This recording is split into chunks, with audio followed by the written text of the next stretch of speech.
प्यार और शादी को समझा खेल, धोखेबाज लड़की की कहानी।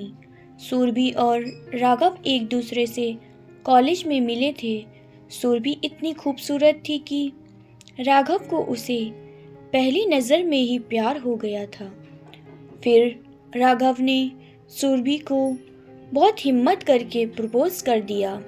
कुछ देर सोचने के बाद सुरभि ने हाँ कर दी, क्योंकि सुरभि को लगता था कि राघव बहुत पैसे वाला है, क्योंकि वह कॉलेज में बहुत अच्छे अच्छे कपड़े, ब्रांडेड जूते और अच्छी बाइक से आता था। सुरभि एक लालची लड़की थी। उसको लगता था कि राघव उसके लिए वह सब करेगा जो वो चाहती है। कुछ दिन साथ रहने के बाद सुरभि को पता चला कि राघव एक गरीब लड़का है, जो सुरभि की फरमाइशें हैं वह पूरी नहीं कर सकता। सुरभि ने धीरे धीरे राघव से बात करना कम कर दिया और फिर एक दिन सुरभि ने राघव को मिलने के लिए वहां बुलाया जहां वह एक दूसरे से मिला करते थे। राघव सुरभि को बहुत चाहता था। उसने सोचा कि सुरभि मुझे मिलने के लिए बुला रही है। वह खुशी खुशी उसके पास पहुंचा तो सुरभि ने उसे बोला कि मैं अब तुम्हारे साथ रहना नहीं चाहती हूँ, क्योंकि तुम मुझे वह खुशी नहीं दे सकते जो मैं चाहती हूँ। ना तुम्हारा कोई खुद का काम है, ना तुम्हारा कोई घर द्वार है। ये सुनकर राघव बहुत रोने लगा और सुरभि से बोला, ऐसा मत करो, मैं तुम्हें बहुत चाहता हूँ। ये बात सुनकर सुरभि बोलती है कि मैं भी तुम्हें चाहती हूँ, मगर चाहत सब कुछ नहीं होती। हमारी बहुत सी ख्वाहिशें हैं, बहुत से सपने हैं, तुम मुझे वह सब नहीं दे सकते।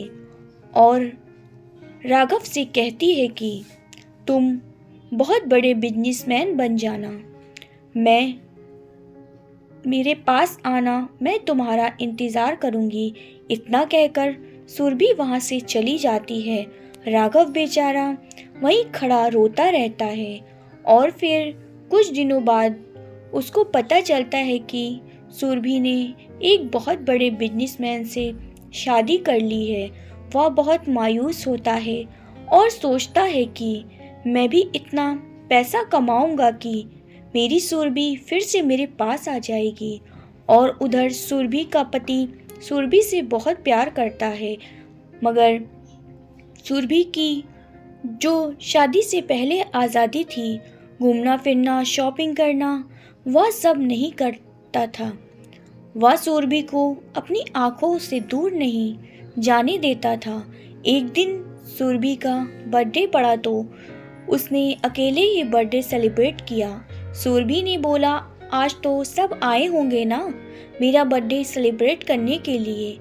तो उसका पति बोलता है कि नहीं, सबकी क्या ज़रूरत है, हम दोनों ही काफ़ी हैं। सुरभि उदास होकर केक काटती है और अपने कमरे में चली जाती है। ऐसे ही कुछ साल बीत जाने के बाद राघव सुरभि के हस्बैंड के साथ आधी आधी पार्टनरशिप करता है। राघव को नहीं पता होता है कि वह सुरभि का हस्बैंड है। फिर एक दिन सुरभि का हस्बैंड राघव को अपने घर खाने पर बुलाता है। जैसे ही राघव रौनक के घर जाता है तो उसको पता चलता है कि ये तो सुरभि का घर है और वह उसे देखता ही रह जाता है। उसकी आंखों में आंसू भरे होते हैं और वह मायूसी से सुरभि को देखता है और उससे बोलता है, कैसी हो, क्या अभी भी तुम मुझसे प्यार करती हो?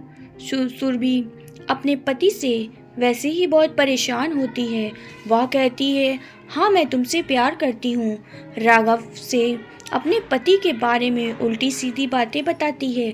ऐसे ही उसका पति जब घर पर नहीं होता है तो फिर सुरभि अपने बॉयफ्रेंड यानी राघव को बुलाती है। ऐसे ही कुछ सप्ताह बीत जाते हैं। फिर सुरभि राघव से कहती है कि मैं तुम्हारे बिना नहीं रह सकती, तुम मेरे और अपने बीच से मेरे पति को हटा दो। तो राघव रौनक को मारने की कोशिश करता है, पर रौनक बच जाता है। जब ये बात सुरभि को पता चलती है तो सुरभि राघव से कहती है, तुम कुछ नहीं कर सकते, आज के बाद मेरे पास कभी फ़ोन मत करना। यह बात सुनकर राघव बहुत रोता है और अपने कमरे में जाकर सुरभि के लिए एक वीडियो बनाकर उसको भेजता है और फिर सुसाइड कर लेता है। जब वह वीडियो सुरभि के पास जाता है तो उसका फ़ोन उसका हस्बैंड लिए होता है। फिर वह वीडियो उसका हस्बैंड देख लेता है और तब उसको पता चलता है कि उसको मारने की प्लानिंग सुरभि ने की थी। फिर वह सुरभि को अपनी ज़िंदगी से निकाल देता है। सुरभि की लालच ने उसकी ज़िंदगी तो बर्बाद की है, राघव की ज़िंदगी छीन भी ली। इसलिए कहते हैं कि जितना मिले उतने में ही खुश रहना, ज़्यादा लालच ना करें। उम्मीद करते हैं कि आपको हमारी ये कहानी ज़रूर पसंद आई होगी। अगर आपको हमारी ये कहानी पसंद आई है तो हमें लाइक करें, कमेंट करें, शेयर करें और सब्सक्राइब करें।